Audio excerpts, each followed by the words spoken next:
Donc cette fois-ci, on va toujours étudier le signe de ax au carré plus bx plus c graphiquement, mais avec le deuxième cas, c'est-à-dire un a qui est négatif.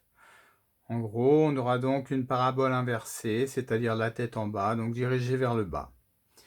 Donc là encore, on va avoir trois cas. Premier cas, notre parabole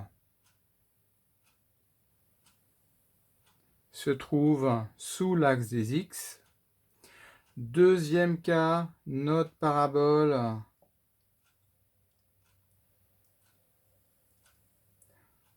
va passer par un point qu'on va appeler x0. Donc maintenant, on sait déjà que ici, on sera dans le cas delta négatif, pas de solution. Ici, on sera dans le cas delta égale 0. Une seule solution. Et puis là, troisième cas, notre parabole passe au-dessus de l'axe des x et coupe en deux points que je vais appeler x1 et x2. Cette fois-ci, on sera dans le cas delta positif. Deux solutions qui seront x1 et x2. Donc maintenant, tout de suite, on va essayer de voir le signe de l'expression ax au carré plus bx plus c. Donc quand est-ce que ça c'est positif, quand est-ce que ça c'est négatif, et quand est-ce que ça c'est nul. Alors, pour notre premier cas, donc je vous rappelle, a est négatif, parabole dirigée vers le bas, dans les trois cas.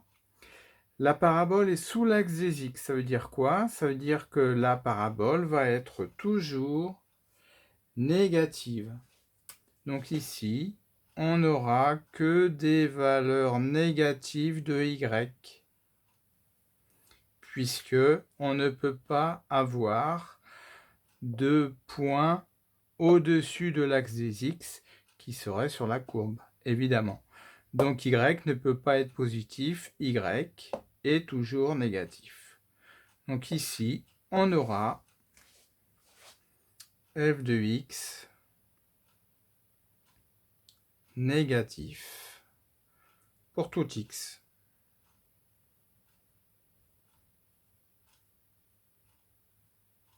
Quels que soient les x, y sera négatif.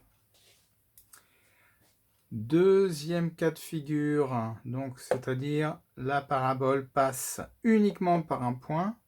À ce moment-là, comme tout à l'heure, cette partie-là va être négative, cette partie-là va être négative, et la seule valeur qui n'est pas négative, c'est ma valeur x0 qui, elle, est nulle. Donc ici, on aura f de x égale 0 pour x égale x0. Et sinon,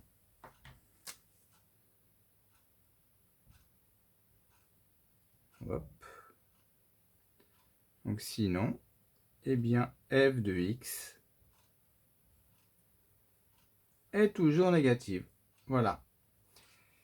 Troisième cas, cette fois-ci, la parabole coupe l'axe des x en deux points. Donc en ce point-là, en x1, elle sera égale à 0.